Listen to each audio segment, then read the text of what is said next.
What's up, guys? Here is about 10 minutes of uninterrupted work on a pair of 1985s. Well, the right shoe of a pair of 1985s. This is the glue removal process. Now, usually when you remove glue from sneakers prior to regluing or swapping, you have to skive it off and then go to the Dremel like this. But because the 1985s are so old and they used real thick, genuine leather, it's not that BS we're getting now where it's half of it's fake, synthetic, polyurethane coated, all that crap. Because they used good materials, you can go straight to the Dremel or the sanding drum, which is that attachment that's at the bottom, or I mean at the end of it. Now, this is not only removing the glue on these, but it's roughing up the surface so that it's suitable for new glue to grab into. If you were to do this on a newer pair or any pair in the 90s and so on after, what you would actually be doing, because of the lesser quality materials even from 90s and after, as well as the newer age of the glue, what you would be doing, you would be embedding the old glue, which leads to less than suitable bonds, right? So the bond would not be as strong because you'd be embedding that old glue.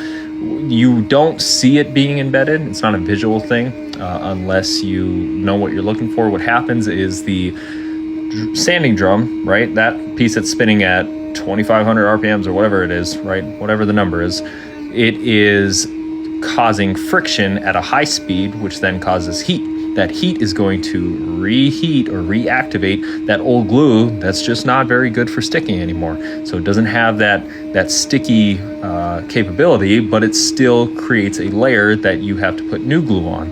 And when you embed that old glue, you are essentially gluing onto a less than suitable surface if you are going straight to the Dremel. So that's why I tell everybody, hey, just to be safe, skive, then sanding drum. You'll see people sanding drum all types of pairs from the 90s, early 2000s, just because it's quick, right? It doesn't mean it's correct. There's so much to restoring sneakers that, yeah, it may look great at the end, but internally, the job that was done may not be correct, and you might have a shoe that separates very fast because people like to skip steps. Now, obviously, I'm not skipping steps here on this one. This is from years and years of practice on 85s and understanding it, that you can get away with it this way and still have a good bond.